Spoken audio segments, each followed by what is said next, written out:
Hi, Elmer, Bonnie, and Becky. This is Kathy. I wanted to just follow up with you about your course maps from the hybrid course workshop last week.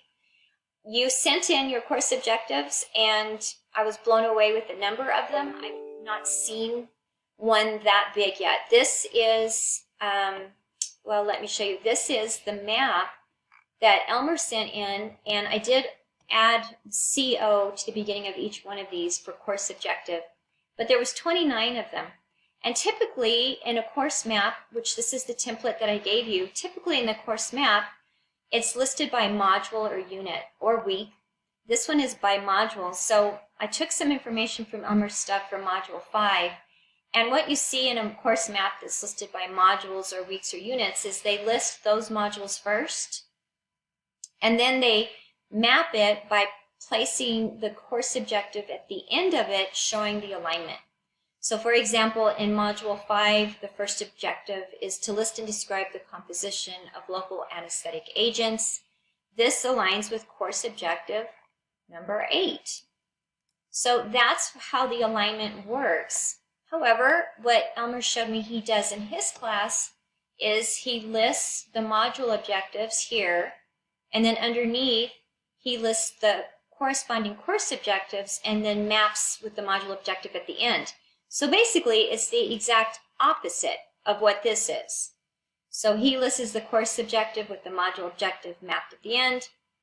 I suggested to do the module objective with the course objective at the end, but really it doesn't matter so long as the alignment is clear, and it's clear here. I think this works just fine. For QM course reviewers, it's going to be a quick shift, which took me a second to shift, but it's not a problem at all. So I think that as long as you are doing either this or the map I provided where you show how the course objective aligns with the module objective, one way or the other, it's not a problem. The program learning objectives, this part is not necessary.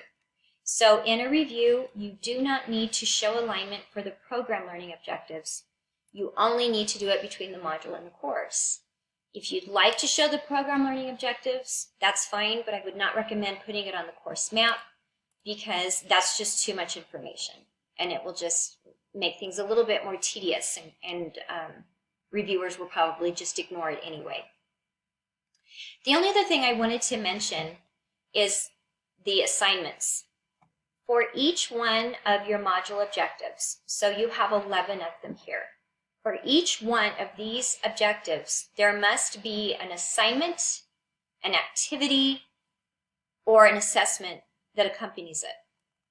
So I would first anticipate seeing 11 different assignments down here because there's 11 different objectives. For example, number 1 says, let me blow this up. Number 1 says, list and describe the composition of local anesthetic agents. List and describe are the verbs. So I would, as a reviewer, I would come in and look to see what kind of assignment or activity or assessment is in this module where they will list and describe. List and describe to me sounds like a quiz, possibly a discussion or an assignment. And when I come down here and look to see what is it they're going to do, I just see one assignment. So the list and describe needs to be in this one assignment. However, there's all of these other things they have to do as well. They have to define these types of anesthetics, another list and discuss, another discuss, another describe, another discuss, and differentiate, a summarize, and a stress why the need. So this sounds like a discussion. So there's a whole bunch of discussions in here, defining, listing, differentiating, and summarizing, and those all have to be present in apparently this one assignment. If you are not addressing each one of these things in this assignment, it should not be in your module objectives.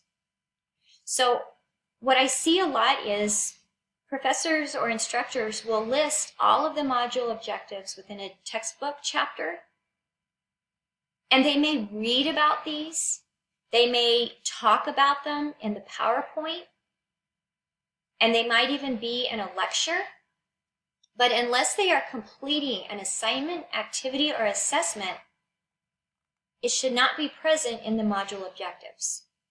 So that's why the verb is so very important to be consistent with the activity that they do.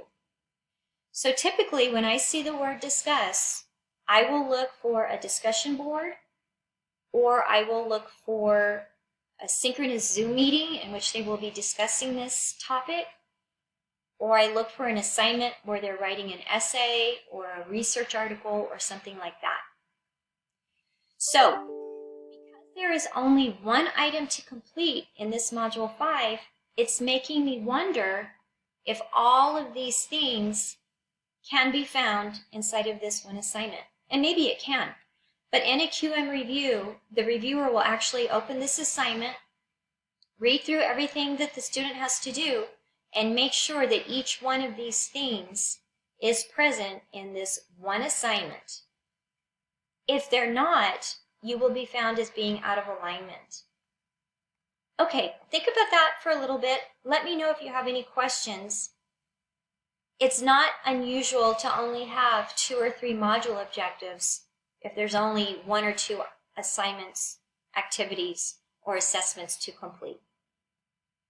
Let me know if you have any questions and we can discuss further. Thank you guys.